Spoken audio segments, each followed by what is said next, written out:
Tai Sui bracelet. Dumating na ang Tai Sui bracelet natin. Diba? Last week, out of stock kami.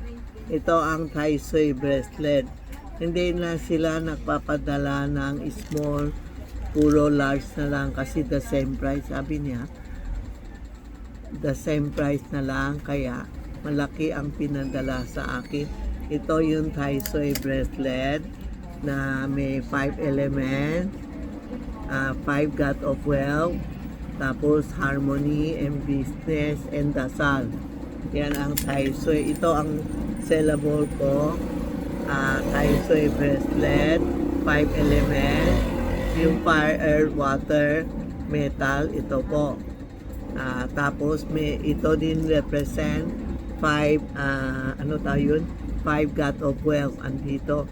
Tapos may red cinnabar para hindi mainit ulo, anxiety, isip ng isip, magulo ang utak. Yan, susunod natin to. And may dasal siya mantra. This is for the year of 2026 na Tai Sui bracelet. No, ito ang Tai Sui bracelet. Ito pang mga payat-payat. Tai Sui bracelet din, pero may kasama siya piyaw. Ito po, itong tatlo. Ito po. Ito, Ito. Ang Tai Sui bracelet natin. Screenshot nyo. Screenshot nyo, ha. Kasi iba, minsan, dumating mag-asawa, pinapili ko, isang lalaki, isang babae, isang lalaki, isang babae. Ito pang babae medyo payat kunti. Kaya tatlong design. May John July.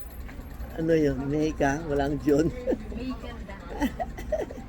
Ito po ang Tai Sui bracelet natin. Kasi iba hindi kaya po. Pinapabili ko isang set to. Tai Sui card, Tai Sui keychain, Tai Sui coin, panglagay sa cellphone, and ito ang pouch, no? Yan ang pag hindi kaya bumili, itong set ang bebili nyo with this one also, and this one, and this one. Yan po ang Tai Sui bracelet natin. Ang pwede kami ma-explain sa inyo anytime, basta pumunta kayo dito. Huwag kayo magtanong-tanong. At tungkol naman sa yung 50 pesos, no? 50 pesos, depende sa inyo kung gagamit nyo yung 50 pesos o gagastos nyo. Sa amin naman, yun umpisa dinagay namin ng 50 pesos. Sobrang effective, lahat kumukuha sa amin. Pati yung dollar, yung 50 pesos, tapos yung dollar, lalagay mo sa, pag bumili ka ito, may kasama ng dollar and gold, lalagay mo sa wallet mo.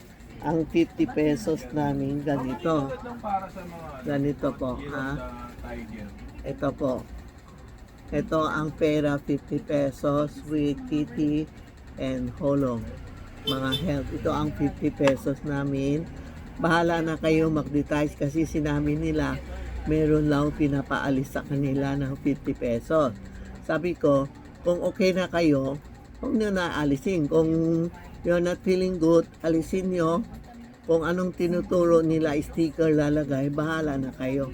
Wala na kami pakialam sa ibang feng shui master na tuturo. Basta sa amin, ito, effective sa amin. Si Santiago nagturo sa akin na lalagay ng 50 pesos, hindi pwede 100, hindi pwede 1,000. Kasi 50 pesos rate sa Pilipinas. Tapos ito yung PT, pera, and polo. Yan po. Yan ang effective namin sa 50 pesos. Kung gagastos nyo, okay din. Pero may nagtatanong, pwede ba i-gastos tapos ibalik uli ng bago? Hindi ko alam kasi hindi namin inaalis. This is for 3 years na pumunta ako sa Taiwan, sa ibang bansa. Iba, pag nakita ako, ay Tita Maxi, sana man nakdala ka ng sticker. Ay, hindi ko alam pag nalaman ko, dyan ako bebenta. Sa Taiwan, ang dami nakita sa akin. pinakita nila 50 pesos nila. Kaya ibig sabihin, this 50 pesos pumunta na sa around the world. Sa Italy, sa customer ko, LA, Canada, puro meron na po. No? Ito po, ha? Thank you po. Salamat.